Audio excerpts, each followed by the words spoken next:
Share बाजार ऊपर ही ऊपर जा रही है, क्या बात है।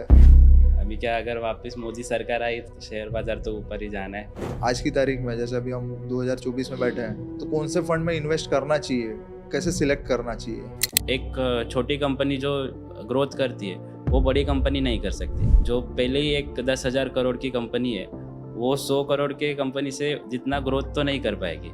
लेकिन रिस्क भी है उसमें। रिस्क भी है उतना। तो ये रिस्क कैसे कैलकुलेट होता है। जैसे अभी 20 साल का एक बच्चा है, उसने स्टार्ट किया 21वें साल पे इन्वेस्टमेंट करना, नेक्स्ट 15 साल में 10,000 अगर मैं करता हूँ 15 नेक्स्ट 15 साल। कैलकुलेशन चाहिए। हाँ तो मैं बता बताओ देता सर, हूँ बताओ आपको। तो पता चले अगर कोई भी इंसान है अगर 10,000 का SIP करता है हर मंथ 15 ईयर्स के पीरियड पे पकड़ लो और उसको अपन 15% एक on an average upon returns पकड़ लेंगे तो भी उसका जो इन्वेस्टमेंट वैल्यू है वो 18 लाख का रहेगा और उसका वो टाइम पे इन्वेस्टमेंट अराउंड 62 लाख के आसपास हो जाएगा। यानी 18 लाख के सामने 62 62 लाख लाख का इन्वेस्टमेंट। Oh my God. कोई भी इंश्योरेंस बाय करने से पहले क्या ध्यान देना चाहिए। नमस्ते दोस्तों, welcome back to Kamlesh Bararia conversations. आज हमारे साथ हैं प्रणव वेंगकर जो 23 साल के हैं, इन्वेस्टमेंट पोर्टफोलियो संभालते हैं 1 करोड़ के ऊपर का। आज हमने इस पॉडकास्ट में डिस्कस किया है इन्वेस्टमेंट में क्या स्ट्रेटजीज होनी चाहिए, एज वाइज, सैलरी वाइज, या आप कितना कमाते हो और कितना बचाना चाहिए और क्यों बचाना चाहिए। साथ ही साथ हमने डिस्कस किया है इंश्योरेंस क्यों लेना चाहिए और इंश्योरेंस लेते वक्त क्या क्या चीज़ों का ध्यान रखना चाहिए, जो बहुत ही इंपॉर्टेंट चीज़ें हैं। बहुत माइनर सी चीज़ें हैं लेकिन वो बहुत इम्पैक्ट करती है।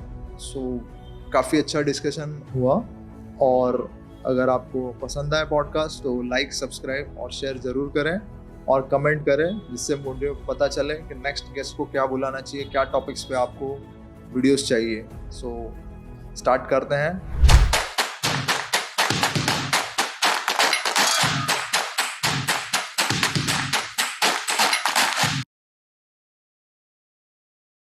प्रणव भाई कैसे चल रहा है। सही मस्त है। शेयर बाजार ऊपर ही ऊपर जा रही है, क्या बात है। अभी तो ऊपर ही जा रहा है, अब और जाएगा। और जाएगा। कहाँ तक जाने का चांसेस है, कुछ अभी टारगेट। क्या इलेक्शन है, अगर वापस मोदी सरकार आई तो और रिकॉर्ड टूटने वाले उसमें चांसेस है यानी और नए रिकॉर्ड्स बनाने के। आराम से। अभी क्या लॉन्ग टर्म में तो रिकॉर्ड तोड़नी ही है। हम्म। तो शेयर बाजार तो ऊपर ही जाना है। ओवरऑल यानी ऊपर ही जाना है, ये यानी सीधी बात है। क्या इंडिया डेवलपिंग नेशन है तो क्या अपना इकोनॉमी तो ग्रो ही होगा, तो इसके वजह से शेयर मार्केट तो ऊपर ही जाएगा हमेशा। Welcome sir. अभी आपकी थोड़ी सी जर्नी स्टोरी आप बताएं, स्टार्ट करते हैं वहाँ से। 12th हो गया तो उसके बाद मैं एक CA के पास गया था। वो पापा के फ्रेंड ही थे, उनके पास ऐसे ही जॉब करने लग गया था। तो वही काम करते करते उधर जो सर थे वो भी सेम इंश्योरेंस एडवाइज़र ही थे CA के साथ में। तो उनके पास से मुझे पहली बार म्यूचुअल फंड्स के बारे में पता चला। तो उधर से ही मतलब फर्स्ट टाइम था तो इतना कुछ मेरे को इंटरेस्ट नहीं आया। तो उसके बाद उधर में काम करते करते फिर 2020 में अपना लॉकडाउन आ गया। तो लॉकडाउन के टाइम में घर पे था तो कुछ करने के लिए था नहीं, तो पूरा दिन गेम खेलना, इंस्टाग्राम पे सब पूरा ब्राउजिंग करना। तो वही एक बार ऐसे इंस्टा पे देखते देखते एक शेयर मार्केट का रील आ गया था। तो तभी ऐसे मेरे को थोड़ा इंटरेस्ट आ गया कि इसमें थोड़ा कुछ है स्कोप, तो अपन ट्राई करके देख सकते। तो वैसे ही देखते देखते एक बार ऐसे ही पापा ने देख लिया कि वही ऐसे रील देख रहा हूँ। तो उन्होंने पूछ लिया कि क्या है, मतलब देखो इंटरेस्ट वगैरह है क्या। तो मैं उसने तभी फिर बातचीत करके हम लोग ने डिसाइड कर लिया कि इसमें थोड़ा सर्टिफिकेशन वगैरह करके प्रोफेशनल तरीके से करें। हाँ प्रोफेशनल तरीके से एक इन्वेस्टमेंट जर्नी चालू कर देते। तो वही इसमें मैं एग्ज़ाम लॉकडाउन में ही फिर CA सर्टिफिकेशन का एग्ज़ाम दे दिया और फिर तभी से मेरा जर्नी चालू हो गया। Very good. यानी अभी आप एडवाइजरी चला रहे हो। हाँ, इंश्योरेंस और इन्वेस्टमेंट एडवाइज़र बोल सकते हो पूरा। तो सर ये इन्वेस्टमेंट क्यों करना चाहिए और इन्वेस्टमेंट में क्या क्या डिफरेंट स्कोप है, या फिर क्या बोलते हैं उसमें बहुत सारी अलग अलग मान्यता है, इन्वेस्टमेंट और सेविंग्स, उसमें क्या डिफरेंस आ जाता है। एक्चुअली इन्वेस्टमेंट जो लोग करते हैं वो उनका पैसा ग्रो करने के लिए करते हैं। और सेविंग्स मतलब जो सिर्फ उनको सेव करना है, उसको जिनको इमरजेंसी के टाइम में कुछ पैसा लगता है वो अपन सेविंग्स में रखते हैं। और जो इन्वेस्टमेंट लोग करते हैं वो कैसे उनको लॉन्ग टर्म या शॉर्ट टर्म जो भी उनके गोल्स है वो इसमें अचीव करने चाहिए, जो पैसा उन्होंने डाला है वो ग्रो होना चाहिए, वो हिसाब से लोग इन्वेस्टमेंट करते हैं।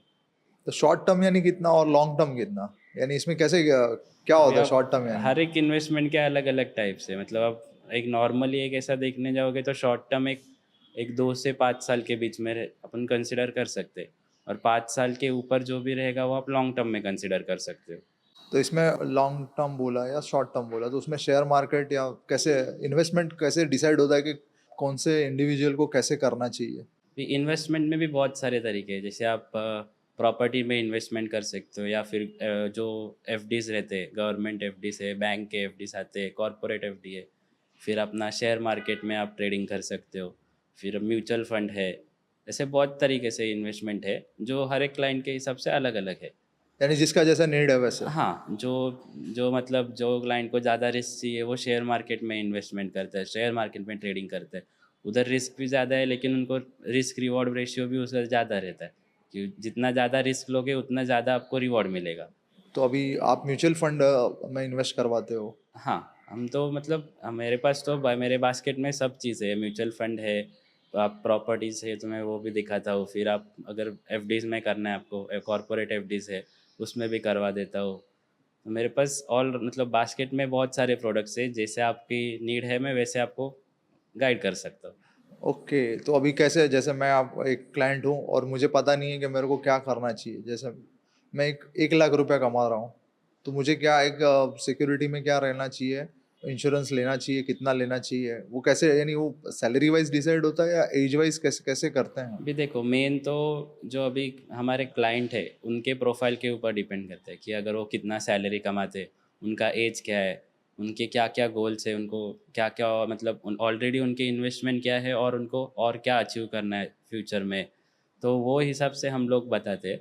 तो समझो आप एक नॉर्मल 22-30 में बीच में हो, और आप जस्ट जॉब पे लगे हो, और आपको कोई आगे जाके घर लेना है, गाड़ी लेना है, फिर मैरिज मैरिज बहुत सारे जन में 25 to 35 के बीच में मोस्टली मैरिजेस होते हैं। तो वो सब गोल्स के लिए हम लोग अलग अलग इन्वेस्टमेंट के लिए उनको बताते हैं। तो मेन तो मैं म्यूचुअल फंड पे फोकस करता हूँ, क्योंकि जो यंग है वो म्यूचुअल फंड में लॉन्ग टर्म इन्वेस्टमेंट करके ज़्यादा रिटर्न ले सकते हैं। वही अगर कोई 45 प्लस या 50 प्लस कोई मेरे पास क्लाइंट आते हैं, उनको मैं थोड़ा सेफ मतलब जो एफडी वगैरह है, कॉरपोरेट एफडी में उधर भी देता हूँ, और थोड़ा म्यूचुअल फंड में भी उनका रिस्क है, तो उसके उनका बैलेंस हो जाता है। और जो रिटायरमेंट के लिए जो रिटायरमेंट वाले जो क्लाइंट्स रहते हैं, उनके लिए भी अलग से फाइनेंशियल प्लानिंग है, हर क्लाइंट के यानी प्रोफाइल एज के वाइज बेसिस से। और इनकम वाइज? हाँ, वो जैसे क्लाइंट है उनके प्रोफाइल के हिसाब से हम लोग इन्वेस्टमेंट के बताते हैं उनको। तो क्या रेशियो रहना चाहिए अगर इन्वेस्टमेंट मुझे करना है, अगर लाख रुपया मैं कमा रहा हूँ, जैसे अब मैंने एक ये एग्जांपल दिया, तो मुझे कितना करना चाहिए म्यूचुअल फंड में इन्वेस्टमेंट, या फिर कैसे कैसे क्या इन्वेस्टमेंट करना चाहिए? अगर आप रिस्क टेकिंग क्लाइंट हो ना, तो आप आपका समझो आप 1 लाख रुपीज़ कमा रहे हो, उसमें से आप 20 to 25% आप म्यूचुअल फंड में इन्वेस्ट कर सकते हो मंथली। तो म्यूचुअल फंड में आप एसआईपी कर सकते हो, या फिर लमसम, उसमें दो टाइप है। लमसम में मतलब आपको एक साथ पैसा इन्वेस्टमेंट करना पड़ता है, और एसआईपी में आप मंथली करते हो। तो जो अभी सैलरी कमा रहे, तो वो उनको हम लोग प्रिफर करते हैं कि आप एसआईपी करो। तो एसआईपी में कैसे आपका मंथली इन्वेस्टमेंट हो जाता है, और वो आपको लॉन्ग टर्म में ज़्यादा बेनिफिट दे देता है। तो ये मार्केट अप डाउन होता है तो उसमें क्या इम्पैक्ट आता है, कैसे रहता है यानी वो? आ, जैसे अपन बाज़ार में जाते, वैसे अपन बार्गेनिंग करते। अगर आप हम लोग ने ज़्यादा प्राइस में लिया तो अपने को महंगा दिखता है, और वही अपन बार्गेनिंग करके थोड़ा कम में लिया तो अपने को सस्ते में पड़ता है। तो शेयर बाज़ार भी वैसी ही है। तो आप जब भी नीचे लेते हो तो आपको फ़ायदा मिलता है, और जब भी ऊपर लेते हो तो थोड़ा आपका नुकसान होता है। लेकिन एसआईपी में क्या होता है, आपका इन्वेस्टमेंट वैल्यू फिक्स है, और मार्केट ऊपर नीचे जाता है, तो जब भी ऊपर जाता है तो तभी आपको कम यूनिट्स मिलते हैं, और वही मार्केट अगर नीचे आया तो आपको ज़्यादा यूनिट्स मिल जाते हैं उसमें। तो यूनिट्स पे पूरा गेम है? हाँ, तो यूनिट्स में भी और प्राइसिंग में भी रहता है उसका, जो क्या रेशियो रहता है या कैसे रहता है, जैसे? अभी कैसे हर एक अभी अपन बाज़ार में गए तो कुछ भी चीज़ का एक प्राइस रहते हैं, वैसे ही अभी म्यूचुअल फंड में मतलब जो एक अपन का बोल सकते हैं कि जो डिसाइड करते हो तो वो यूनिट्स के हिसाब से होता है। तो तो उसका जो भी प्राइसिंग कैसे, अब फ्लक्चुएशन होता है जो, वो कैसे होता है? जैसे म्यूचुअल फंड मार्केट से में, रिलेटेड है? हाँ, म्यूचुअल फंड एक पूरा शेयर्स का फोलियो है। हम एक fund manager, dedicated fund manager रहते, वो अपने एक्सपर्टीज़ के हिसाब से शेयर सिलेक्ट करते। तो समझो एक फंड में कम से कम 50 to 60 शेयर्स रहते। तो वो फंड मैनेजर अपने हिसाब से अपनी रिसर्च, उनकी अलग से रिसर्च टीम रहती है, तो वो हिसाब से वो लोग शेयर्स में इन्वेस्ट करते और वो खुद उसमें ट्रेडिंग करते।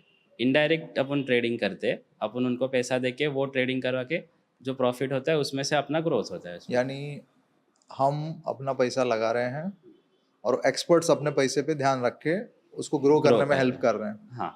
तो इसका जो चार्जेस लगते हैं या कैसे रहता है? हाँ, वो हर एक फंड का एक एक्सपेंस रेशियो रहता है, जो नॉर्मली एक 2 to 3% आप अगर इक्विटी फंड्स में जाते हो तो 2 to 3% रहता है। और बाकी हर एक फंड का अलग अलग एक्सपेंस रेशियो है। जो फंड में ज़्यादा मतलब ज़्यादा ध्यान देने का ज़रूरत रहता है उसमें एक्सपेंस रेशियो ज़्यादा रहता है। तो म्यूचुअल फंड में अभी आपने बताया जैसे, तो उसमें फंड्स डिफरेंट डिफरेंट फंड्स रहते हैं, तो ये कैसे डिसाइड होता है कि हमें कौन से फंड में जाना चाहिए और किस में नहीं जाना चाहिए? म्यूचुअल फंड में क्योंकि कंपनियां भी बहुत सारी हैं। हाँ, और एक क्वेश्चन आ गया था मुझे। वो म्यूचुअल फंड में मेनली 4 टाइप्स है। एक इक्विटी फंड्स हो गए, डेट फंड्स, हाइब्रिड फंड्स और कमोडिटी। ये 4 कैटेगरी है। आप इक्विटी फंड सब देखोगे ना तो वो प्योरली शेयर मार्केट पे रहते हैं। जो भी इन्वेस्टमेंट होती है वो ना 80 to 90% शेयर मार्केट्स में मतलब शेयर्स में होती है, और बाकी जो 5-10% बच जाता है वो नॉर्मल इधर ही मतलब कैश में रहते हैं या आर्बिट्राज या एफडी वगैरह उसमें कर देते हैं। फिर वही हाइब्रिड फंड्स में जाओगे तो बैलेंस रहता है, मतलब गवर्नमेंट सिक्योरिटीज़ भी उसमें आती है और शेयर मार्केट भी होता है, शेयर्स भी। और जो डेट फंड रहते हैं वो पूरा का पूरा जो गवर्नमेंट सिक्योरिटीज़ एफडी, फिर जो बॉन्ड्स वगैरह रहते हैं उसमें वो इन्वेस्ट करते हैं। तो उसमें भी अगर आप देखोगे तो ये तीनों कैटेगरीज़ के अंदर भी और कैटेगरीज़ है। जैसे आप इक्विटी म्यूचुअल फंड्स में देखते हो तो उसमें बहुत सारे टाइप्स हैं, मैं बताता हूँ आपको। जैसे लार्ज कैप, मिड कैप और स्मॉल कैप, ये 3 हो गए। लार्ज कैप में जो शेयर मार्केट में टॉप 100 लिस्टेड कंपनीज़ है वो आते हैं। तो जो लार्ज कैप फंड रहते हैं उसमें जो 100 कंपनीज़ के शेयर्स रहेंगे उसमें से ही वो मोस्टली 80-90% लेते हैं, और बाकी जो रहेगा वो स्मॉल कैप और मिड कैप से थोड़ा लेते हैं रिटर्न्स जनरेट करने के लिए। वैसे ही सेम मिड कैप फंड में जो 101 से 250 रैंक तक कंपनीज है उसमें से इन्वेस्टमेंट होते हैं, और वही स्मॉल कैप में 251 से आगे जो है उसमें इन्वेस्टमेंट होते हैं। फिर इसमें भी फ्लेक्सी कैप में मल्टी कैप। अभी मैं वो पूछने वाला ही था। हाँ। तो फ्लेक्सी कैप में भी क्या होता है, ये फ्लेक्सिबिलिटी रहती है, आप तीनों सेक्टर में से कितने भी परसेंटेज में आप फंड में सिलेक्ट कर सकते हो। जैसे मैं अगर फंड मैनेजर को लगा कि मेरे को 40% लार्ज कैप रखना है, 40% मिड कैप और 20% स्मॉल कैप, तो वैसे फ्लेक्सिबिलिटी रहती है। तो फंड मैनेजर अपने हिसाब से शेयर सिलेक्ट करता है, वो फ्लेक्सी कैप में मैनेज होता है। और मल्टी कैप भी सेम ही है, लेकिन उसमें कैपिंग आ जाता है कि हर कैटेगरी से मिनिमम 25% आप लेना ज़रूरी है। मतलब 25 लार्ज कैप, 25 मिड कैप और 25 स्मॉल कैप, और जो बाकी 25% है वो फंड मैनेजर अपने हिसाब से कौन से भी सेक्टर से ले सकता है। यानी मेरा और एक अभी इतना सब आपने बताया तो उसमें और एक क्वेश्चन है प्रणव भाई, कि हम अभी जब लेते हैं जाते हैं, इतना कंपनीज है, इतना आपने बताया, जितना डिटेल में बताया कि उतने फंड्स हैं, तो एक एक कंपनी के सारे सारे फंड्स होंगे, बराबर है? हाँ। तो ये हमको क्या ध्यान देना चाहिए? एज वाइज आपने बताया, और जैसे आपका कैश फ्लो, जैसे कि आप कितना कमा रहे हो उसके ऊपर ध्यान देना चाहिए। तो अगर मैं आज की तारीख में, जैसे अभी हम 2024 में बैठे हैं, तो कौन से फंड में इन्वेस्ट करना चाहिए, वो कैसे अपने को कैसे सिलेक्ट करना चाहिए? अभी देखो, एक इन्वेस्टर जब भी इन्वेस्टमेंट करने आता है वो एक गोल लेके आता है कि मेरे को 5 साल में इतना पैसा चाहिए या 10 साल में मेरे को घर लेना है। तो वो हिसाब से आप अपना इन्वेस्टमेंट करो। तो जैसे समझो एक अभी क्लाइंट है जिनको ज़्यादा रिस्क नहीं चाहिए पर उनको रिटर्न्स भी चाहिए, तो वो मैं प्रेफर करूँगा कि लार्ज कैप में इन्वेस्टमेंट करें, क्योंकि उधर जैसे बड़े कंपनीज है उसमें ज़्यादा ऊपर नीचे होते नहीं है, क्योंकि वो एक आई थिंक स्टेबल ब्लू हो चिप गए। ही रहेगा, सारे ब्लू चिप कंपनीज हाँ, हैं। ब्लू चिप कंपनीज जो रहते हैं वो बहुत स्टेबल हो चुके रहते हैं, और उसमें ज़्यादा कुछ उनमें ऊपर नीचे होता नहीं है। तो और लेकिन अगर कोई इन्वेस्टर है जिनको लॉन्ग टर्म जैसे 15 साल 20 साल तक उनका कुछ गोल है या रिटायरमेंट प्लानिंग के लिए कर रहे, तो वो स्मॉल कैप में इन्वेस्ट करवा सकते हैं। कैसे स्मॉल कैप में रिस्क ज़्यादा है क्योंकि उसमें रिसर्च बहुत करना पड़ता है, क्योंकि सब नए कंपनीज रहते हैं जो स्टार्टअप्स वगैरह रहते हैं। तो वो केस में क्या होता है कि अगर रिसर्च गलत वगैरह हो गया तो उसमें कंपनी लॉस में जाके वो शेयर ज़ीरो होने के भी चांस रहते हैं। तो वही स्मॉल कैप में सबसे ज़्यादा रिस्क रहता है, लेकिन उसमें सबसे ज़्यादा रिटर्न्स भी जनरेट होते हैं, क्योंकि जो एक छोटी कंपनी जो ग्रोथ करती है वो बड़ी कंपनी नहीं कर सकती। जो पहले ही एक 10,000 करोड़ की कंपनी है, वो 100 करोड़ के कंपनी से जितना ग्रोथ तो नहीं कर पाएगी। एक वो बड़ा स्टेप हो गया, ये बहुत बड़े स्टेप भी ले सकते हाँ, हैं, जैसे 100 क्योंकि से 500 तक जा सकता है, तो हाँ, 10,000 से 10,500 हो गया वहाँ हाँ, से। जैसे एक समझो, एक मैंने एक फ्रैंचाइज़ी ले ली है, मतलब एक बिज़नेस चालू कर दिया, मेरा एक फ्रैंचाइज़ी मैंने खोल दिया, तो मैं एक की 10 फ्रैंचाइज़ी कर सकता हूँ। लेकिन मेरा 10 टाइम्स हो गया, लेकिन एक कंपनी है जिनका पहले से एक समझो 10,000 फ्रैंचाइज़ है, तो उनको 10,000 से 1 लाख करने में ज़्यादा टाइम लगेगा। तो वैसे ही है, जो छोटे कंपनीज़ है, वो ज़्यादा फास्टली ग्रो करते हैं बड़े कंपनी से। रिटर्न्स अच्छे देंगे यानी, हुँ, लेकिन रिस्क भी है उसमें। रिस्क भी है उतना। तो ये रिस्क कैसे कैलकुलेट होता है? अभी वो आप जो इन्वेस्टर है उनके या हिसाब फिर से। टिप्स दे दो हमको, कौन सा लेना चाहिए? ऐसा टिप्स तो पाँच नहीं दे पाँच सकते। अच्छे फंड दे दो या ऐसा कुछ। देखो, हर एक कंपनी के अलग-अलग फंड मैनेजर है, अलग-अलग फंड मैनेजर अपने-अपने हिसाब से मैनेज करते हैं। अभी समझो एक फंड मैनेजर है, उन्होंने समझो कौन एसबीआई का एक फंड ले लिया, उस उधर वो उन्होंने 5 साल जॉब काम कर लिया। अभी उन्होंने उधर से निकल के अगर वो निपॉन में चले गए, तो वो फंड ऐसा नहीं कि वो बुरा परफ़ॉर्म करेगा। उधर कोई दूसरा आके वो अच्छा भी कर सकता है, बुरा भी कर सकता है। तो इसलिए हम लोग रिकमेंड कुछ नहीं करेंगे कि आपको ये फंड लेना चाहिए या वो फंड, लेकिन मैं गाइड कर सकता हूँ कि आपको कौन से अगर मैं पर्सनली आऊँ आपसे मिलूँ तो फिर तो गाइड करोगे ना? हाँ, अभी यहाँ पे मैं तो बोला पराग परी का फ्लेक्सी फंड, मेरे को एक नाम याद आया। हाँ, तो हाँ, उसमें क्या, जो आपने बताया वैसे ही रहता है या फिर कैसे रहता है? कि वो एक अगर फंड है तो उसका एक मैनेजर अलग है, दूसरा कोई फंड है तो उसका एक मैनेजर हाँ, अलग है। मतलब एक फंड मैनेजर 4-5 फंड मैनेज करता है, लेकिन ऐसे भी है कि एक फंड में ही 2-3 फंड मैनेजर भी है, 2-3 जन मिलके एक साथ मैनेज कर रहे हैं, तो वैसे भी है। अभी ज़ेरोधा ने भी कुछ आई थिंक नया स्टार्ट किया था रिसेंटली। अभी आप देखने जाओगे तो इसमें म्यूचुअल फंड में 70 से ज़्यादा एएमसी आ गए। ओके, हर एक एएमसी एएमसी के क्या होता है सर, ये भी बताओ। समझो एक एसबीआई का एएमसी ले लूँ, तो एसबीआई कंपनी का है, वो उनका एसेट मैनेजमेंट का फर्म हो गया उनका। तो वो एएमसी के अंडर ही वो लोग नए-नए फंड लॉन्च करते हैं और उसमें इन्वेस्टमेंट लेते हैं। यानी एक एएमसी के अंडर में सारे फंड्स आएंगे। हाँ, ओके, तो इसमें ये लोग जो लार्ज के वो सबका भी है, वो सब ने अलग अलग अलग बना के ही रखे हुए हैं। हाँ, हर एक कैटेगरी में एक ही फंड रख सकते हैं। वो ओके, अभी सेबी ने मैंडेटरी किया कि हर एक कैटेगरी में एक ही फंड है। तो समझो एक लार्ज कैप में एक कंपनी में एक लार्ज कैप फंड है, तो वो वापस second large cap fund launch नहीं कर सकती है, ओके, ऐसा है। ये रिसेंटली हुआ है लग रहा है। हाँ, इसको 1 डेढ़ साल हो गया, क्योंकि पहले कैसे अगर एक फंड का साइज़ बढ़ गया, तो वही एएमसी फिर बाद में सेकंड फंड सेम कैटेगरी में ला रही थी, ताकि फिर वो जो फंड मैनेज करने का जो प्रॉब्लम रहता था, वो थोड़ा कम हो जाए। लेकिन वो अभी बंद कर दिया और सब एक ही इसमें मर्ज कर दिए, जो यानी एक ही अभी कैटेगरीज़ के एट ए फंड टाइम थे। एक ही रहेगा अपना। हाँ, प्रणव भाई, इसमें अभी हाइब्रिड और डेब्ट फंड में भी क्या डिफरेंस है? जैसे इक्विटी अपने पहले कवर कर लिया है, तो ये तीनों में क्या डिफरेंस है और ये दोनों क्या चीज़ है? अभी इक्विटी में आपको बोल दिया कि जैसे प्योर शेयर मार्केट जो रहता है, उसमें इन्वेस्टमेंट होता है।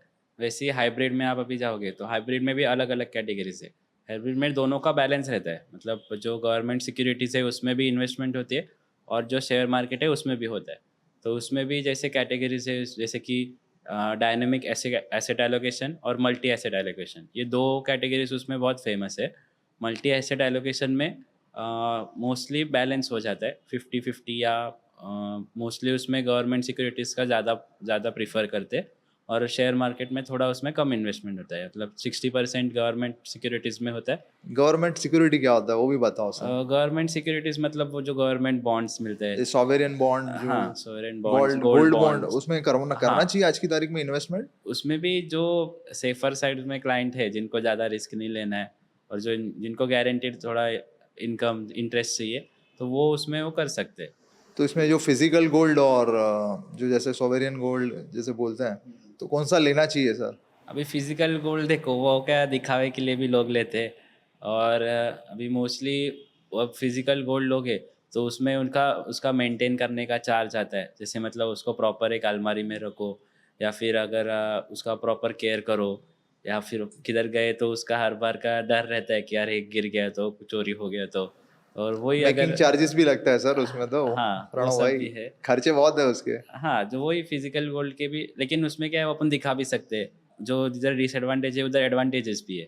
और वही अगर हम लोग डिजिटल गोल्ड में लिए, तो उसमें क्या होता है कि वो ऑनलाइन रहता है। हमारे पास, जब भी चाहिए लेकिन तभी अपन विड्रॉ करके वो ये ले कर सकते यानी हैं। फंड ही होता है एक। हाँ, वैसे हाइब्रिड में अपना जो मल्टी एसेट में मैं बता दिया, और वैसे ही डायनामिक एसेट एलोकेशन में जो शेयर मार्केट में है उसको ज़्यादा प्रीफर करते हैं फंड मैनेजर गवर्नमेंट सिक्योरिटीज़ के बदले। मैं बोला गवर्नमेंट सिक्योरिटी आपने बताया 2 बार, तो मैं थोड़ा सा ऐसे चमक गया। बोला ये बॉन्ड और ये इसमें भी गोल्ड का भी मेरे ख्याल से बहुत इंपॉर्टेंट रोल ये लोग गिनते हैं। हाँ, और जो डेट फंड्स है उसमें नॉर्मल अपना एफडी आ गया, बैंक का एफडीज, कॉरपोरेट एफडीज, फिर जो पेपर्स जो निकलते गवर्नमेंट सिक्योरिटीज़ के पेपर, उसमें वो सब इन्वेस्टमेंट होते हैं। तो एफडी करना चाहिए आपके हिसाब से आज की तारीख में भी? एफडी तो करना चाहिए। इंटरनेट पे तो सेंसेशन है कि एफडी नहीं करना चाहिए, आप शेयर बाजार में पैसा डालिए। आपका इन्वेस्टमेंट बैलेंस होना चाहिए, आपका जो पोर्टफोलियो बनेगा वो पूरा बैलेंस होना चाहिए। ऐसे नहीं कि पूरा का पूरा आपने पैसा शेयर मार्केट में लगा दिया, तो उधर आपका रिस्क बहुत बढ़ जाता है कि आपको अगर इमरजेंसी में अगर कुछ फंड्स मिलना है और वो टाइम पे अगर मार्केट नीचे वगैरह रहेगा, तो आपका इन्वेस्टमेंट नेगेटिव भी रहता है इसमें। तो वो जब भी आप विड्रॉ करेंगे तो आप लॉस में निकाल सकते हो। तो इसलिए हम जब ये एक क्लाइंट का पोर्टफोलियो बनाते हैं, तो हम लोग उनको सब पहले उनका तो प्रोफाइल जान के उनका पहले क्या इन्वेस्टमेंट है, अगर उनका ऑलरेडी शेयर मार्केट में अगर कुछ चालू है, इन्वेस्टमेंट है या म्यूचुअल फंड चालू है, तो हम लोग उनको एफडीज़ में भी सजेस्ट करते हैं। अगर उनका एफडीज़ में है तो हम लोग उनको बोलते हैं और एफडी में ना डाल के थोड़ा हाइब्रिड फंड्स में आ जाओ, क्योंकि कैसे जो एफडी में इन्वेस्टमेंट करने वाले क्लाइंट है वो ज़्यादा रिटर्न्स को प्रीफर नहीं करते, वो उनको सेफ्टी चाहिए रहता है। तो वो क्या सोचते हैं कि मेरे को अगर रिटर्न्स भी कम मिले लेकिन मेरा पैसा सेफ रहना चाहिए। तो हर एक का माइंडसेट अलग है। जैसे मेरा एज है 43 और आपका 23, तो 43 वाला को क्या करना चाहिए? क्योंकि अभी मेरी एज जैसे मैं देख रहा हूँ तो रिस्क मुझे बहुत सारे हैं, फैमिली भी है, और आपका भी शादी नहीं हुआ है, तो दोनों में क्या है? जैसे कि कोई मेजर डिफरेंस आता है ना एटीट्यूड में, जेन जी और पेरेंट वाला हिसाब किताब हो गया ऐसा लग रहा है मुझे। अभी 20 साल देखो, यानी बहुत बड़ा हाँ, गैप है। हाँ, तो क्या चैलेंजेस आता है? अभी आपके गोल्स अलग है, मेरे गोल्स अलग है। अभी मैं आपके गोल्स देखूँ तो आपका फैमिली, अभी बच्चे रहेंगे तो उनका एजुकेशन पहले, उनका एजुकेशन कंप्लीट करना ये आपका गोल है। फिर उनका हायर स्टडीज़ का पूरा सब हो गया, फिर उसके बाद उनका शादी करना है, वो एक गोल हो गया आपका। फिर अगर मेरे गोल्स देखेंगे तो मेरे अभी खुद की शादी करनी है, वो मेरा एक गोल है। फिर अगर मेरे को मेरा खुद का घर लेना है, मेरी गाड़ी लेनी है खुद के नाम पे, तो हर एक के अभी आपके गोल्स अलग है, मेरे गोल्स अलग है। तो वो हिसाब से इन्वेस्टमेंट भी अलग अलग रहेंगे। तो जब भी आपका एज अगर 43 है तो आपके पास ज़्यादा टाइम नहीं है इन्वेस्टमेंट करने के लिए, लेकिन फिर भी आप अगर रिस्क लेना चाहते हो तो आप म्यूचुअल फंड में कर सकते हो। नहीं तो फिर अगर आपको सिर्फ आपका नॉर्मल अगर गोल्स कंप्लीट करना है, तो आप जो हाइब्रिड फंड्स है या एफडीज में वगैरह, वो डाइवर्सिफाई करके आप एक सेफर साइड का पोर्टफोलियो जनरेट कर सकते हो। तो उसमें आपका रिटर्न्स भी मिल जाएंगे और आपके जो गोल्स है वो भी कंप्लीट हो जाएंगे। यानी विन और विन पे आ जाए। हाँ, और जो जेनजीज है, जैसे आपने बोला कि मेरे एज के लोग हैं, तो वो क्या अभी हम लोग यंग है, तो हम लोग का अभी तक लाइफ स्पैन जो है अभी अभी और हम लोग को अब 30-40 साल तो कम से कम पकड़ के चलो, तब तक हम लोग को कमाना ही है। तो हम लोग ज़्यादा रिस्क ले सकते हैं और हम लोग उसमें ज़्यादा रिस्क लेके हमारा रिटर्न्स भी आगे जाके ग्रो करवा सकते हैं।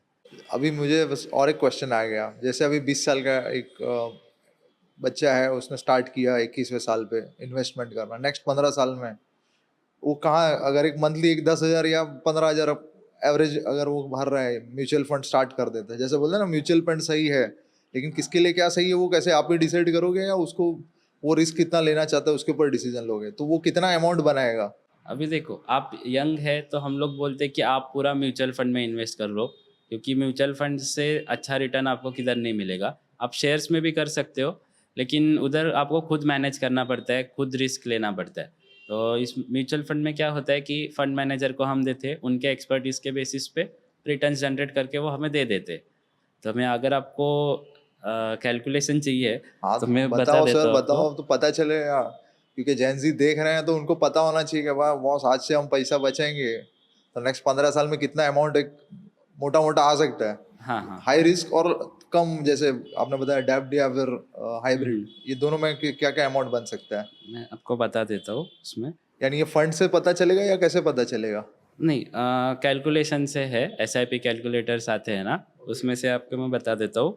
10,000 अगर मैं करता हूँ 15 देखो, अगर कोई भी इंसान है, अगर 10,000 का एसआईपी करता है हर मंथ, 15 ईयर्स के पीरियड पे पकड़ लो, और उसको अपन 15% एक on an average upon returns पकड़ लेंगे, तो भी उसका जो इन्वेस्टमेंट वैल्यू है वो 18 लाख का रहेगा, और उसका वो टाइम पे इन्वेस्टमेंट अराउंड 62 लाख के आसपास हो जाएगा। यानी 18 लाख के सामने 62 62 लाख लाख का आएगा। इन्वेस्टमेंट ओह माय गॉड, अच्छा है रिटर्न है। हाँ। यानी 15% यानी मैक्सिमम हम गिन रहे हैं, या उससे भी मिनिमम बढ़ पकड़ सकता रहे है मिनिमम आप पकड़ लो कि 14-15% आपको म्यूचुअल फंड में, ईयर ऑन ईयर। हाँ, इक्विटी म्यूचुअल फंड्स में 14-15% मिल ये हाई जाता है। रिस्क वाला, और लो रिस्क अगर पकड़ते हैं हाँ, तो लो क्या रिस्क, होगा? अभी समझो अब लो रिस्क अगर लार्ज कैप में भी आप गए तो भी ऑन एन एवरेज 12 से 13% आपको मिल जाता ओके, है। मुझे तो लगा कम 8 से to कम 10% में। नहीं, 8-10 तो हाइब्रिड फंड्स में दे देते। ओके, लार्ज कैप में भी जाओगे आप तो 12-13% मिल जाता है।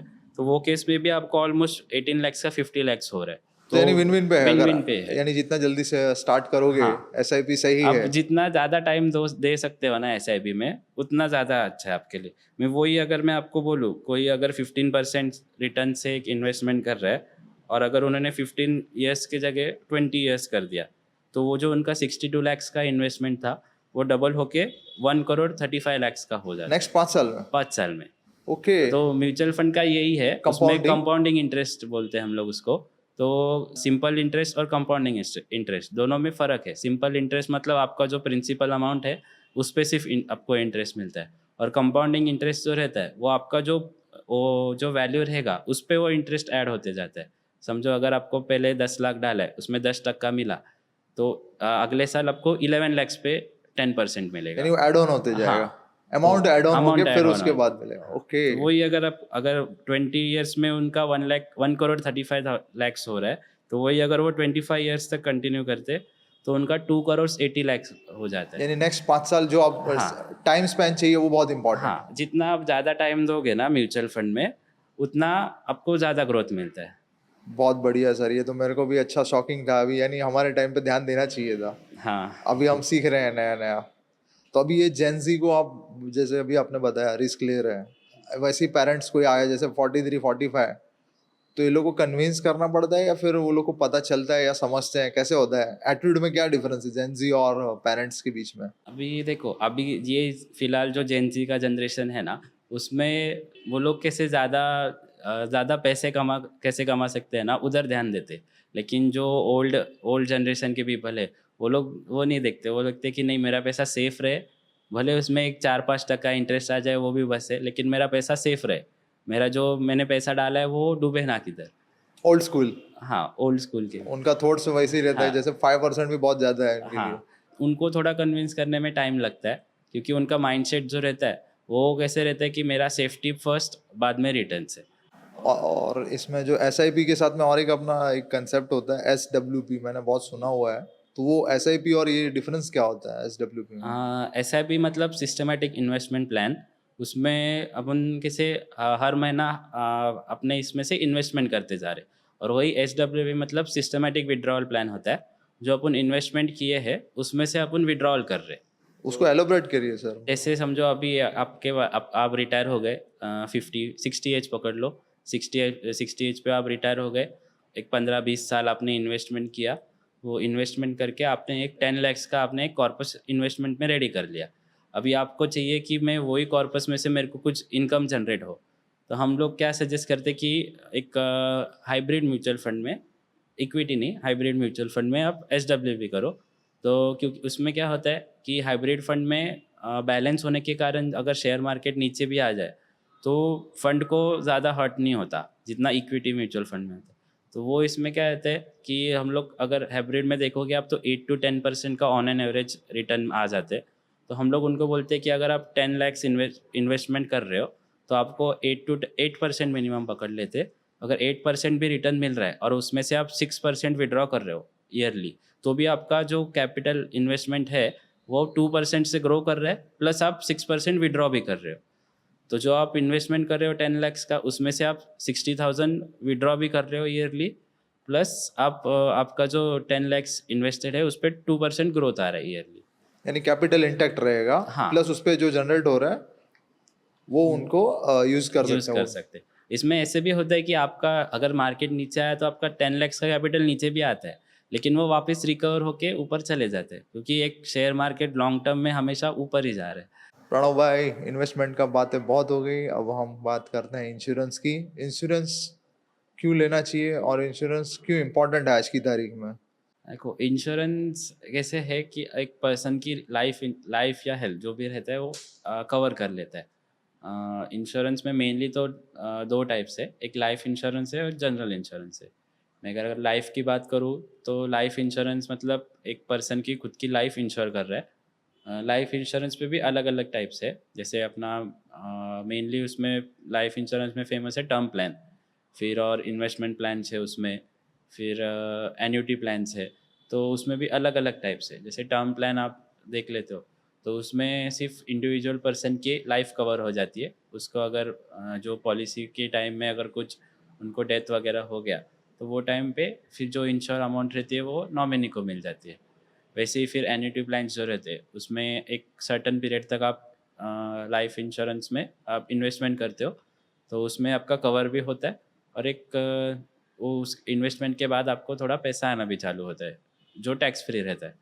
और वैसे ही अगर वो आप इन्वेस्टमेंट के वैल्यू से करो तो उसमें भी आप इन्वेस्ट लाइफ इंश्योरेंस में करते हो और वही आपका लाइफ कवर रहता है और एक समझो 25-30 ईयर्स का आप वो पीरियड रखते हो, तो वो टाइम के बाद जो इंटरेस्ट के साथ कंपनी पैसा आपको वापस कर देती है। लाइफ इंश्योरेंस का आपने बताया, तो अभी जनरल इंश्योरेंस में भी एक क्या-क्या डिफरेंट टाइप्स होते हैं? अभी देखो जनरल इंश्योरेंस में मेनली उसमें हेल्थ इंश्योरेंस आ गया, आपका मोटर इंश्योरेंस आ गया, फिर फायर इंश्योरेंस, जैसे बहुत सारे टाइप्स है। लेकिन मोस्टली हम लोग हेल्थ इंश्योरेंस पे ध्यान देते हैं क्योंकि क्या वो एक पर्सन की नेसेसिटी है।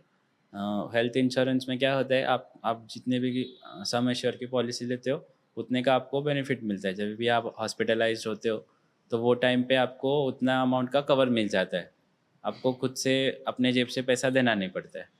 ओके, यानी टर्म इंश्योरेंस और हेल्थ इंश्योरेंस फोकस होना चाहिए आदमी का। हाँ, मेनली कैसे जो फैमिली मेंबर जो अर्न कर रहा है, उसको पहला ध्यान ये देखना है कि वो अगर खुद ज़िंदा रहेगा तो वो आगे जाके फैमिली को प्रोवाइड कर सकता है कुछ चीज़ें। लेकिन अगर वो खुद ही नहीं रहा, तो फिर फैमिली को जो इन्वेस्टमेंट वो कर रहा है, तो उसमें कुछ मीनिंग नहीं रहा। तो इसलिए फर्स्ट खुद को प्रायोरिटाइज़ करके बाद में फिर इन्वेस्टमेंट पे ध्यान देना चाहिए।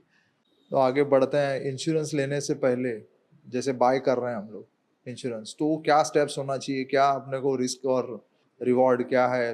हुँ, हुँ। कोई भी इंश्योरेंस बाय करने से पहले क्या ध्यान देना चाहिए? अभी मेनली तो इसमें क्या है, आपको अगर आप एक कंपनी इंश्योरेंस इशू कर देती है, पॉलिसी इशू कर देती, तो वो आपने जो पॉलिसी डॉक्यूमेंट्स में मेंशन किया है, जब भी आप ऑनलाइन करते हो, फॉर्म देते हो, तो जो जो आप मेंशन करते हो वो हिसाब से ही आपको कंपनी आपको पॉलिसी इशू कर देती है। लेकिन अगर वही केस में अगर आपको समझो आपने एक लाइफ इंश्योरेंस का पॉलिसी ले लिया और उसमें आपने अगर स्मोकिंग वगैरह करता है कोई क्लाइंट और उसमें वो मेंशन नहीं किया और उसकी वजह से अगर डेथ हो गई, तो क्लेम में इशू आता है क्योंकि क्लाइंट ने पॉलिसी लेते टाइम मेंशन नहीं किया रहता है कि वो स्मोक वगैरह करता है और वो इससे स्मोकिंग की वजह से उसकी डेथ हो जाती है।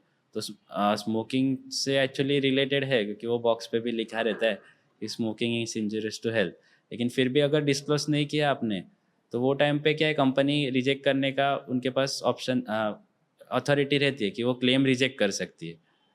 तो ऐसे बेसिक बेसिक जैसे पॉइंट्स, अभी अगर आप हेल्थ इंश्योरेंस भी लेते हो तो अगर आपको कोई प्री एग्जिस्टिंग डिसीज़ है, जैसे कि आपको पहले हार्ट अटैक आके जो है या फिर आपको कुछ आपका कुछ सर्जरी वगैरह हुआ है या ऑपरेशन हुआ है, तो वो अगर आपने पॉलिसी लेते टाइम मेंशन नहीं किया और आगे जाके फ्यूचर में अगर वही सेम इस पे आपको अगर क्लेम आ गया और डॉक्टर ने आप कंपनी को बोल दिया कि इनको ये पहले से भी था और उन वापस आने की वजह से इनको वाप क्लेम आ गए, तो वो टाइम पे भी कंपनी रिजेक्ट कर देती है और फिर तभी क्लाइंट को क्या लगता है कि नहीं ये कंपनी क्लेम नहीं दे रही है ऐसा। यानी वो जिसने दिलाया है पॉलिसी, जैसे कि आप लोग हो या फिर ऑनलाइन है, कोई भी जो मीडिएटर रहता है उसके लिए वो बहुत हाँ, तकलीफदायक हो जाता है वो और कैसे है, कस्टमर भी तकलीफ में आ जाता है कि मिस इन्फॉर्मेशन ना दे। वो अभी देखो हम भी जो हमारे क्लाइंट बताएंगे वही हम आगे बताएंगे। अगर हमको ही क्लाइंट ने कुछ बताया नहीं तो फिर हम भी आगे कंपनी तक वो मैसेज नहीं पहुंचा सकते ना। तो क्लाइंट की जिम्मेदारी हो जिम्मेदारी जाती है। है कि वो सब सारी इन्फॉर्मेशन डिस्क्लोज करे और कुछ छुपाए ना ये इंश्योरेंस लेते अभी टाइम। मुझे एक क्वेश्चन है, जैसे एक 25 साल का लड़का है जो स्मोकिंग 25वें साल तक नहीं कर रहा था, उसने पॉलिसी ले ली, उसके बाद स्मोकिंग स्टार्ट किया 26वें पे या 27वें, तो उसको इन्फॉर्म करना चाहिए पॉलिसी में या फिर नहीं करना चाहिए? हाँ, जब अगर उसने आप लिया तब तो नॉन स्मोकर था, अब वो कर रहा है, तो तो ये कैसे हो, अब डिफरेंशिएट कैसे होता है? अभी ये केस में क्या होता है कि अब आपका पॉलिसी ऑलरेडी इशूड है, लेकिन आप अगर स्मोकिंग वगैरह या ड्रिंकिंग हो गया, आप अगर पॉलिसी लेने के बाद चालू करते हो, तो ये आपको कंपनी को इन्फॉर्म करना पड़ता है कि मैंने ऐसे स्मोकिंग करता हूँ, रेगुलरली हो या फिर ओकेशनली हो, जैसी भी हो कंपनी को इन्फॉर्म करना पड़ता है। वो हिसाब से कंपनी स्टेप्स लेती है और फिर वो थोड़ा पॉलिसी में थोड़ा बहुत चेंजेस होके फिर वो प्रीमियम थोड़ा उनसे बढ़ा के लेती है, क्योंकि बट ट्रांसपेरेंसी रखना जरूरी है हाँ इस बात में, क्योंकि आजकल हम लोग ध्यान नहीं देते हैं, कभी कोई क्या पहले नहीं कर रहा था फिर कर रहा है, या आगे पीछे कर सकते हो यार, आगे किया हो तो वो भी हिस्ट्री भी रहता है ना वो एक। कंपनी को अपने को इन्फॉर्म करना ज़रूरी रहता है, ये मेन है, क्योंकि आगे जाके कुछ क्लेम भी आ गया तो अपने साइड से सब क्लियर रहना चाहिए कि हम अपने सब कंपनी को डिस्क्लोज किया था और कंपनी भी उस पर एग्री थी। यानी पीछे फैमिली मेंबर को भी दिक्कत ना हो, हाँ, कहीं ना कहीं वो चीजें ध्यान रखना जरूरी है। अभी इंश्योरेंस से अपन ये चीज़ के लिए लेते कि हमारे बाद हमारी फैमिली को वो तकलीफ ना हो, इसके लिए हम इंश्योरेंस लेते क्योंकि तो अगर क्लेम रिजेक्ट हो गया तो फैमिली तो ये पैसा तो गया और उसका क्लेम नहीं मिला, तो फिर कहीं ना कहीं दिक्कत फैमिली को ही होनी है, हाँ इनडायरेक्टली वो लॉस तो सफरिंग तो ये फैमिली को लोग ही हैं। बियर करना है। तो बेस्ट ऑप्शन है कि आप अपने आप को जैसे जो भी है कंडीशंस जो भी वो डिस्क्लोज करें डिस्क्लोज करना फॉर्म भरने के टाइम पे। नेसेसरी है। तो बेनिफिट्स इसमें है इंश्योरेंस लेने में, या फिर देखो इंश्योरेंस का मेन बेनिफिट ये है कि अपना खुद का लाइफ सिक्योर हो रहा है, मतलब आप अपने जाने के बाद भी अगर अपने फैमिली को कुछ प्रॉब्लम नहीं होना चाहिए ये सोच के अगर इंश्योरेंस ले तो ये बेस्ट है। क्योंकि अभी अगर समझो मेरे घर पे मैं सिर्फ मैं कमा रहा हूँ और मेरी फैमिली मेम्बर है, मेरी हाउस वाइफ है, एक दो जितने भी बच्चे हैं, तो हाँ वाइफ तो मेरे जाने के बाद काम देखने के लिए उनको 5-6 महीना तो लगेगा। तो वो केस में क्या, अगर लाइफ इंश्योरेंस लिया हो तो मेरा जितना भी लाइफ इंश्योरेंस रहेगा वो उतने पैसे में मेरा फैमिली तो थोड़ा बहुत तो सपोर्ट सरवाइव कर मिल जाएगा? लेगी। तो नहीं, जब ये हाँ बराबर है, सही है, क्योंकि end of the day security के लिए ही कर रहे हैं। हाँ अभी मुझे और एक क्वेश्चन आया, इन्वेस्टमेंट और इंश्योरेंस में क्या डिफरेंस है, मेजर डिफरेंस? ये जो मिसकंसेप्शन चलते रहते हैं कि इंश्योरेंस ले लिया तो आपका इन्वेस्टमेंट भी हो गया। नहीं, इन्वेस्टमेंट्स और इंश्योरेंस दोनों अलग अलग पार्ट हुए। इंश्योरेंस मतलब आप खुद को सिक्योर कर रहे हो और इन्वेस्टमेंट आप अपने पैसे को ग्रो कर रहे हो। अब इंश्योरेंस में आप ये नहीं देखते कि मेरे को कितना रिटर्न मिल रहा है या कितना मेरे को आगे जाके पैसा मिल रहा है, वो नहीं देखते। और वही चीज़ इन्वेस्टमेंट में आप ये नहीं देख रहे हो कि मेरा मेरा उसमें लाइफ सिक्योर हो रहा है कि नहीं, मैं बस मेरा पैसा ग्रो कर रहा हूँ एक जगह पे और एक जगह पे मैं मेरे खुद को सिक्योर कर रहा हूँ। तो ये LIC वाले जो बेचते थे, मुझे याद है 20 साल पहले की बात है, जो पॉलिसियां बेचते थे कि इन्वेस्टमेंट करके दिखा देते थे, जबकि वो इंश्योरेंस बेच रहे थे, तो मिस सेलिंग था या फिर क्या था? नहीं, वो क्या एक्चुअली उनका एडवर्टाइजमेंट वैसे था। अगर लाइफ इंश्योरेंस भी लो आप तो उसमें भी आपको रिटर्न्स मिल जाते हैं, लेकिन जित इतना नहीं मिलता कि जो इन्वेस्टमेंट करके आपको मिल सकता है ना, उतना रिटर्न्स नहीं मिलता है। वो क्या लाइफ इंश्योरेंस में मेन फोकस जो रहता है वो आपका लाइफ सिक्योर करने में रहता है। तो मोस्टली जो आपका जो प्रीमियम जाता है उसमें से मोस्ट ऑफ दी 60-70% पैसा आपका लाइफ सिक्योर करने में जाता है और 20-30% आपका वो रिटर्न्स थोड़ा बहुत रिटर्न्स जनरेट करने में कंपनी लगे। कुछ एक्सपीरियंस या कुछ फीडबैक या फिर कुछ ऐसा जो शेयर करने लायक हो तो बताओ। एक आध दो क्लाइंट्स थे वैसे हमारे, मैं बताता हूँ आपको। कुछ या विल्ड ऐसा कुछ एक्सपीरियंस या फिर कुछ फनी ऐसे इंसिडेंट्स, या फिर कुछ समझा कुछ रहे हो समझ कुछ और रहा है, ऐसा कुछ? ऐसे है, मैं आपको बताता हूँ। जैसे अभी म्यूचुअल फंड्स की बात कर लेता हूँ। अभी एक क्लाइंट थे, उनको जैसे अपना इनकम टैक्स में टैक्सेशन रहता है, तो वैसे म्यूचुअल फंड में एक कैटेगरी है ELSS करके, उसमें आप टैक्स बेनिफिट ले सकते हो। तो ऐसे एक क्लाइंट आए थे, उनको टैक्स बेनिफिट के लिए चाहिए था। तो उनका एज भी 55 प्लस था और प्लस रिटायरमेंट के क्लोज थे, तो कुछ लाइफ इंश्योरेंस पे भी उनका प्रीमियम बहुत हाई आ रहा था। तो इसलिए हम लोग ने उनको सजेस्ट किया कि आप म्यूचुअल फंड में इन्वेस्ट करवा लो। और वो फाइनेंशियल ईयर एंड होने के टाइम आए थे, तो इसलिए वो SIP करके भी इन्वेस्टमेंट नहीं करवा सकते थे। तो इसलिए हम लोग ने उनको बोला कि आप लमसम इन्वेस्टमेंट करवा लो। तो उन्होंने वही 50,000 का लमसम इन्वेस्टमेंट कर दिया। और वो टाइम पे मार्केट थोड़ा हाई था, ऑल टाइम हाई पे चल रहा था। मार्च 22 की बात है। तो वो टाइम पे मार्केट थोड़ा ऊपर चल रहा था, तो वो टाइम पे उन्होंने इन्वेस्टमेंट कर लिया। तो उसके बाद ही मार्केट नीचे आ गया, तो उनका इन्वेस्टमेंट नीचे आ गया। तो वो केस में क्या हो गया कि उनको डर लगने लगा कि मेरा इन्वेस्टमेंट नीचे आ गया है, तो क्या करना है। तो उनको वापस नेक्स्ट ईयर था, तो उनको मैंने वापस बोला कि आप इन्वेस्टमेंट करवा लो 50,000 का वापस एडिशनल। तो उसमें आपको क्या होता है कि वो बैलेंस हो जाएगा और रिटर्न्स बाद में जैसे मार्केट ऊपर आ जाएगा वैसे आपको मिल जाएगा। अप डाउन जैसे एसआईपी में जैसे हम लोग हाँ करते हैं, मंथली जा रहा है तो कभी अप कभी डाउन। हाँ, तो वही इसमें उन्होंने वापस में उनको 50,000 इन्वेस्टमेंट करवा लिया। तो इन्वेस्टमेंट करने के बाद जो वापस डाला था उसका भी उसमें भी थोड़ा उनका नीचे आ गया मार्केट, तो और थोड़ा लॉस हो गया। तो इसलिए मैं उनको वापस थर्ड टाइम अप्रोच करने गया। तो वो टाइम पे वो डर गए कि बोले कि नहीं, मेरा ऑलरेडी इन्वेस्टेड अमाउंट है वो ऑलरेडी नीचे है, तो मैं अभी तो फ़िलहाल तो इसमें नहीं, मैं टैक्स भरने के लिए तैयार हूँ, लेकिन मेरे को इधर और रिस्क नहीं ले अच्छा, सकता। म्यूचुअल फंड नहीं हाँ, लेकिन टैक्स भर देंगे। टैक्स भर सकते। तो फिर वही बाद में फिर नेक्स्ट ईयर वो टैक्सेशन फाइल कर रहे थे, तो वो टाइम पे उन्होंने चेक किया तो जो उनका 10% लॉस दिखा रहा था फोलियो, वही उनको 12% रिटर्न दे के गया था। यानी -10% था, हाँ, वो प्लस प्लस 12%। 12% पे आ गया। तो वो टाइम पे मैं उनको फिर बताया कि यही है म्यूचुअल फंड का, जब भी आप मार्केट नीचे रहते हो जितना तभी आप इन्वेस्टमेंट करते हो एक्स्ट्रा, तो वो मार्केट ऊपर आने के बाद आपको उतना ही बेनिफिट मिलता है। यानी जैसे अप डाउन वाला जो यूनिट्स कम ज़्यादा मिलते हैं उसका बेनिफिट्स है, ओवरऑल वैसे यानी फिर बेनिफिट ही हुआ। हाँ, ओवरऑल उनका बेनिफिट ही हुआ। फिर उसके बाद वही अभी उनका हर साल कंटिन्यू कर रहे इन्वेस्टमेंट हैं। आ रहा है अभी म्यूचुअल फंड में। अभी उनको कैसे एक्सपीरियंस आ गया कि नहीं ये अच्छा है म्यूचुअल एज फंड। वाइज भी इम्पैक्ट होता है, जेन जी अगर रिस्क लेने के लिए तैयार है, अभी आपने बोला 55 तो कहीं ना कहीं वो दिक्कत उनका में है। हाँ, वही थोड़ा था कि मेरे पैसे मतलब हर एक का पैसा है, वो ऐसे ही कोई भी ऐसा लॉस होता है तो खुद को डर लगता ही है। हाँ, लॉस तो तो end of the day loss तो सबको डर लगता है, मुझे भी लगता है, ऐसा कुछ नहीं है। फियर फैक्टर तो होता है, अपना खुद का पैसा रहता है मेहनत का। तो ये जो अभी जेनजी है, इन्वेस्टमेंट में कितना आप जैसे हाइपर एकदम इन्वेस्टमेंट करने में इंटरेस्टेड है, जैसे आपका सर्कल है, आपके दोस्त लोग हैं, तो वो म्यूचुअल फंड में ही ज़्यादा प्रिफर करते हैं या फिर नहीं, अभी की जो जनरेशन है ना वो मोस्टली म्यूचुअल फंड में ही इन्वेस्ट करते हैं या फिर डायरेक्ट शेयर ट्रेडिंग करते हैं। क्योंकि क्या है उसमें अभी शेयर ट्रेडिंग में भी बहुत इनकम जनरेट कर सकते हो अगर प्रॉपर नॉलेज रहेगी तो। या फिर म्यूचुअल फंड में भी आप लॉन्ग टर्म इन्वेस्टमेंट करके आप इनकम जनरेट कर सकते हो। तो उसमें क्या होता है मोस्टली अभी के लोग जो है म्यूचुअल फंड में इन्वेस्ट करते हैं और एक लाइफ सिक्योर करने के लिए एक हेल्थ इंश्योरेंस का पॉलिसी और एक टर्म प्लान ले लेते हैं। यानी ओवरऑल पूरा 100% अपना सिक्योरिटी भी हो गया और इन्वेस्टमेंट भी हो गया। इन्वेस्टमेंट भी हो गया।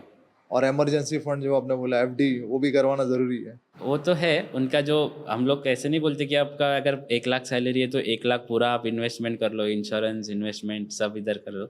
आप अगर 30-35% आप इंश्योरेंस और इन्वेस्टमेंट में कर रहे हो तो एक 10-15% आप एक ऐसे बैंक में रख दो या फिर एक एफडी वगैरह कर दो छोटी मोटी।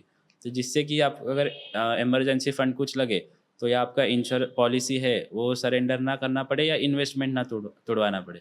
तो वैसे हम लोग उनको सजेस्ट करते हैं। और एक्सपीरियंस कुछ ऐसा जो शेयर शेयर करने जैसा हो हमारे साथ या व्यूअर्स के साथ। और भी है इंश्योरेंस में, मैं इंश्योरेंस में बता सकता हूँ। एक क्लाइंट थे, उनको वही हेल्थ इंश्योरेंस के बारे में मैं उनको बता रहा था कि ले लो, लेकिन क्या है, वो बोलते थे कि हाँ बाद में देखता हूँ, आज बिज़ी हूँ। ये सब अगर कोई क्लाइंट को अगर नहीं लेना है तो रीज़निंग देते रहता है। वैसे ही उनको मैं बहुत उनके पीछे लग के फिर उनको इंश्योरेंस लेने के लिए बोल दिया। उन्होंने पॉलिसी ले लिया और विद इन फर्स्ट ईयर ही उनके 8th month first year policy ले लिया उन्होंने। 8th मंथ में वो ट्रेन से वापस आ रहे थे और उनको हार्ट अटैक आ गया। तो हार्ट अटैक आ गया तो कैसे कैसे करके वो उधर दादर में आके उनको एडमिट कर दिया और उनको 2 लाख रुपए का क्लेम आ गया। और वो पूरा का पूरा क्लेम वो इंश्योरेंस से उनको कंपनी ने दिलवा दिया। तो वही उनके अगर 20-25 हज़ार के प्रीमियम में उनको 2 लाख का क्लेम मिल गया। तो वे यही बोलते कि कुछ भी अब लाइफ में कुछ भी कभी भी हो सकता है, अपन प्रिडिक्ट नहीं कर सकते कि आज मैं बीमार नहीं पड़ने वाला या कल मैं बीमार नहीं पड़। तो इंश्योरेंस आप जब भी आप फिट हो तभी आप इंश्योरेंस लोगे तो ही कंपनी भी आपको देगी। अगर आपको कुछ अगर हो गया और उसके बाद अगर आप कंपनी के पास जाते हो कि मुझे ये प्रॉब्लम है लेकिन मेरे को इंश्योरेंस लेना है, तो कंपनी भी रिस्क नहीं लेगी क्योंकि उनको पता है कि एक बार अगर इसको ये डिसीज़ हो गया है, तो आगे जाके भी इसके ऊपर उसको क्लेम आना ही है। तो कंपनी भी वो रिस्क लेती नहीं है।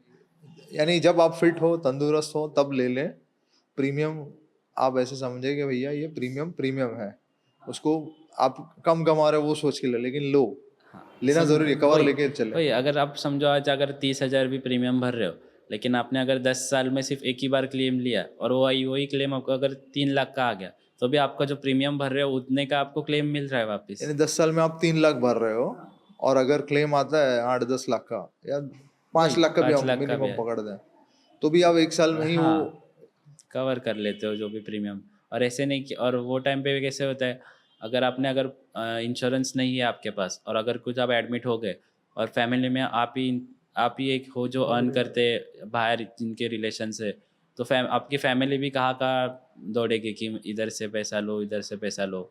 जो आपने इन्वेस्टमेंट किया है वो तो तोड़ना पड़ेगा, और अगर ऊपर से कुछ और एडिशनल लगा तो उसमें भी आपके फैमिली का ही नुकसान है कि आपके पास देखने जाओ कि बाहर जाके फंड का मैनेजमेंट करना है।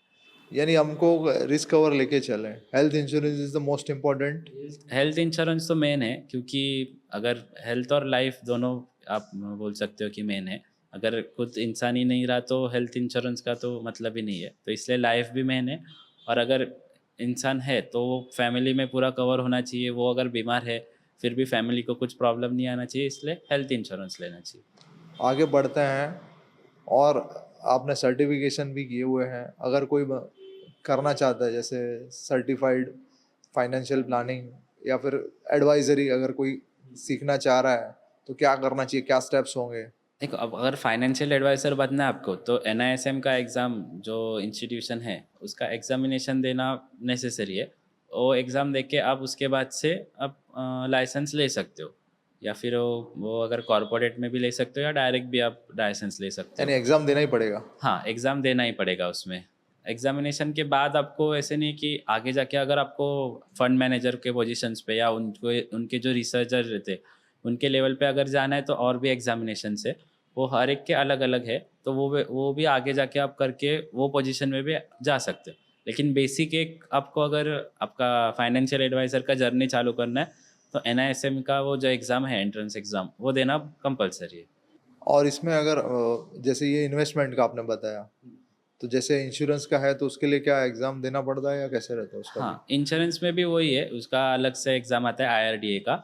उसमें भी आपको जो उनका बेसिक एग्ज़ाम है, वो देके उसमें सब सारे इंश्योरेंस के टाइप्स के मतलब general insurance, health life insurance दोनों का मिला के सब क्वेश्चंस वगैरह रहते हैं। उसका भी एंट्रेंस एग्ज़ाम आपको देना पड़ता है, उसके बाद आप लाइसेंस ले सकते हो। आई थिंक अलग अलग है, या लाइफ इंश्योरेंस अलग है और जनरल अलग है, आईआरडीए, या फिर मैंने दिया था तभी, आई थिंक मुझे याद है तो दोनों अलग अलग दिया था शायद। अभी तो एक ही हो गया है, अब अगर एक बार एग्ज़ामिनेशन दे दिया आपने, तो अब लाइफ का भी ले सकते हो, हेल्थ का भी ले सकते हो। ओके, लाइफ हेल्थ और जनरल तीनों आ गए या हाँ, फिर अलग अलग? लाइफ और जनरल मेन है, मतलब ओके, जनरल में आपका हेल्थ इंश्योरेंस वगैरह वो सब एक अच्छा साथ ओके। एक ही कैटेगरी में क्योंकि आता है, मैंने आई जनरल थिंक इंश्योरेंस। 2016 में आई थिंक किया था काम हम्म। इंश्योरेंस का, मुझे काफ़ी डिटेल में गया था तभी, तो दो एग्ज़ाम दिया था, जनरल के लिए डिफरेंट दिया था और हाँ। लाइफ के लिए डिफरेंट दिया था एग्जाम्स। लेकिन अभी तो मैंने जब भी दिया तभी आईआरडीए के एक ही यानी एग्जामिनेशन लेटेस्ट में में। अभी एक ही एग्जाम में हाँ, एक ही एग्जाम में मेरे को आप दोनों का सारा काम लाइसेंस कर मिला। सकते हो। फिर ये टिप्स विप्स देते हो कि नहीं स्टॉक मार्केट के? फ्रेंड्स लोग अगर कॉल आ गए अभी क्या चल रहा है, कैसे क्या लेना चाहिए क्या देना चाहिए? अभी टिप्स तो नहीं, लेकिन जो अभी बाहर का सिचुएशन है वो हिसाब से मैं बताता हूँ कि जैसे अभी कुछ प्रोजेक्ट्स वगैरह लॉन्च करते, तो वो बेसिस पे क्या है कि ये सेक्टर के फंड्स मतलब शेयर्स ले लो, या फिर वो। शेयर्स या म्यूचुअल फंड? मैं मेरे को इसके लिए मैं पूछा, शेयर मार्केट का भी आपको तो पता चलता है कि भाई हाँ, ये फंड चल रहा है तो उसके अंदर कौन से स्पेसिफिक हाँ, शेयर्स लेने वही चाहिए? अगर मतलब जो समझो कैटेगरी, एक समझो एक मैं अभी इंफ्रास्ट्रक्चर का ले लेता हूँ, अगर वो कैटेगरी चल रही है तो उस कैटेगरी में से आप शेयर्स भी ले लो या म्यूचुअल फंड ले लो, दोनों में आपका फ़ायदा होना है। लेकिन वही है कि जब आपको बस करेक्ट नॉलेज रहना चाहिए कि अगर ये टाइम पे ये सेक्टर चलने वाला है। यानी आपको फॉलो कर दें, सीधी बात, हाँ, वो तो तो है। टिप्स मिल जाएंगी थोड़ी इनबॉक्स बहुत में। दे दूंगा, लेकिन ऐसे नहीं कि हर बार प्रॉफिट ही होगा आपका। वो अपनी सोच समझ के आपको करना पड़ेगा, क्योंकि गाइडेंस सब लोग दे देंगे, वो तो इंटरनेट पे बहुत मिल रही है आज की और तारीख में। वही शेयर मार्केट पे कोई भी 100% एक्यूरेट नहीं रहता। कि कभी भी मार्केट अप डाउन चालू ही रहता है। किधर इधर की न्यूज़ आ गई तो तुरंत मार्केट ऊपर नीचे हो जाता है। तो क्या वो प्रिडिक्ट अपन कुछ नहीं कर सकते कि कौन सी न्यूज़ क्या किधर वॉर चालू हो जाए या फिर किधर कुछ अच्छा हो जाए तो मार्केट ऊपर चला जाता है। तो अभी इसके बाद और क्या करते हो? सिर्फ शेयर बाजार में या फिर म्यूचुअल फंड और इंश्योरेंस, उसमें ही पूरा दिन चला जाता है? फिर कुछ टाइम निकालते हो अपने लिए या कुछ बुक्स पढ़ते हो? क्या क्या है, बाकी इंटरेस्ट तो किसमें क्या है? यूट्यूब पे ही मेरा चलता है मोस्टली। क्या उसमें बहुत यूट्यूब पे आप देखोगे, जितना जितना देखोगे उतना कम है, क्योंकि यूट्यूब पे इतना सारा नॉलेज पड़ा है ना कि आप जितना वीडियोस देखते जाते हो अलग अलग आप कुछ सीख के जाते हो। बट वो काम की चीज है या नहीं, वो कैसे पता चलता है? वो मुझे अभी ये मुझे वो जानने में देखने के इंटरेस्ट। बाद ही पता चलता है। कुछ कुछ वीडियोस रहते हैं जो क्लिक बेट रहते हैं। आप मतलब वो वीडियो के इसमें टाइटल में कुछ और बताते हैं लेकिन अंदर कुछ और ही रहता है। यानी वो मिस रिप्रेजेंट करता हाँ, है वो वो तो मिसलीड करते हैं अपने को जैसे अपना। इंश्योरेंस में होते रहता है, इन्वेस्टमेंट में होता है, वैसे हाँ, यूट्यूब पे भी हो रहा है ऐसे ऐसा। अपना यूट्यूब भी इन्वेस्टमेंट पे थोड़ा बहुत ऊपर नीचे होता है। तो कैसा रहा आज का अनुभव प्रणव भाई? अच्छा, बढ़िया था बहुत। मजा आया? मज़ा आया आपके नेक्स्ट साथ टाइम में। कुछ करेंगे नया प्लानिंग करके। और भी कर सकते डिटेल यस, में। आपको कुछ रहेगा तो डिटेल में उसके बारे में अपन बातचीत कर बैठेंगे सकते। नेक्स्ट टाइम, कुछ रहा तो प्लानिंग करेंगे sir. Sure sir. Thank you दोस्तों, क्योंकि आपने यहाँ तक वीडियो देखा है तो 100% आपने पूरा वीडियो देखा है। और आपको ये पॉडकास्ट कैसा लगा ये ज़रूर कमेंट करें, तो मुझे भी पता चले कि आपने पूरा वीडियो देखा है। और लाइक सब्सक्राइब तो करना ही करना है। कमेंट में और हमें कौन से गेस्ट बुलाने चाहिए, और आपका कुछ सजेशन है या फीडबैक है, और आपका एक्सपीरियंस सुनने में कैसा रहा, कमेंट करके बताएं। और keep following Kamlesh Bararia. Love you all.